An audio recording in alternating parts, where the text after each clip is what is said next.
Bread omelette ముందుగా పెనం తీసుకొని నెయ్యి వేసుకొని మంచిగా బ్రెడ్ కాల్చుకోవాలండి. నేను చూపిస్తున్న విధంగా బ్రెడ్ మంచిగా కాల్చుకోవాలి. నేను చూపిస్తున్న విధంగానే కాల్చుకోవాలండి.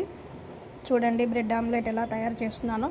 ఆ తర్వాత మనకు సరిపడా ఎన్ని ఎగ్స్ కావాలంటే అన్ని ఎగ్స్ తీసుకోవాలి. తీసుకున్న తర్వాత ఇలా సాల్ట్, మనకు సరిపడా చిల్లీ పౌడర్, ఇంకా ధనియాల పౌడర్ ఇవన్నీ వేసుకొని మంచిగా మిక్స్ చేసేసి ఉండలు లేకుండా కలుపుకోవాలండి. నేను చూపిస్తున్న విధంగా మంచిగా నీట్గా కలుపుకోవాలి. ఆ తర్వాత పెనం తీసుకొని ఆయిల్ మంచిగా వేడెక్కాక మనం ముందుగా కొట్టి పోసుకున్న ఎగ్ ఉంది కదండి, దాన్ని మంచిగా ఆయిల్లో వేయాలండి.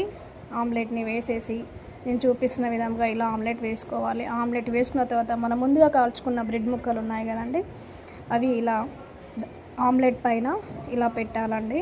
పెట్టాక మంచిగా ఉడకనివ్వాలి. ఆమ్లెట్ని మంచి ఉడకనిచ్చిన తర్వాత నేను చూపిస్తున్న విధానముగా ఇలా బ్రెడ్ ఆమ్లెట్ని తిప్పేయాలి.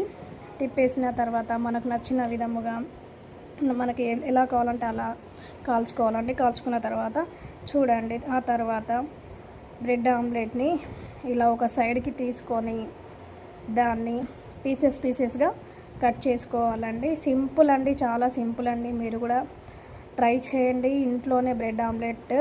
ట్రై చేసి ఎలా ఉందో చెప్పండి, నాకు కామెంట్ చేయండి.